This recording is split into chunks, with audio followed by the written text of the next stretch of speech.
I'm Frank James, the president of Biblical Seminary in Philadelphia, and also an historical theologian. I've written quite a bit, mostly on Reformation kinds of things. The latest book I did is a history of Christianity. The kingdom ultimately is bigger.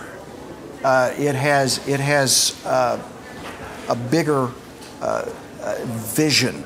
This missional movement, this idea that God is ascending God and is sending us out to do kingdom work.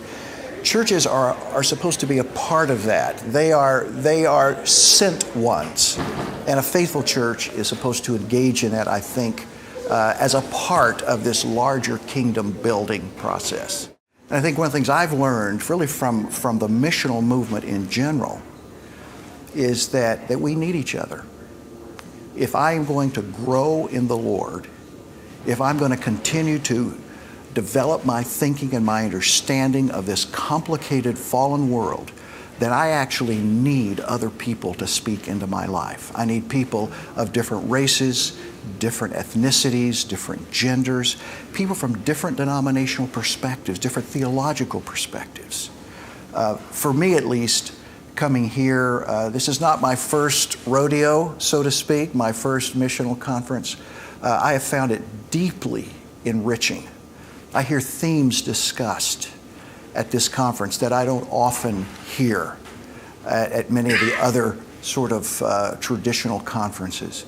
People are talking about things like violence. They're talking about marginalization.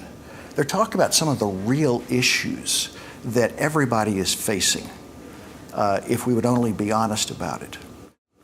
Just came from a session where the discussion was on dominant cultural structures, where people who are in positions of dominance don't even realize it.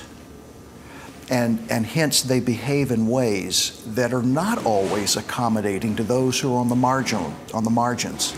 And so it's very, very Jesus-like for us, for me personally, to sit and to listen.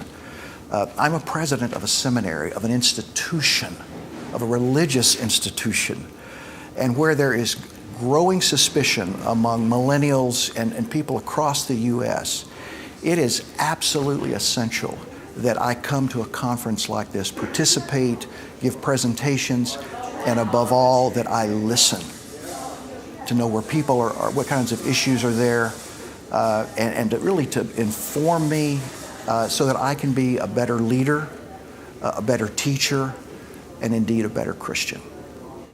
I'm concerned about the state of evangelicalism in general. Many of us have frustrations about certain aspects of that.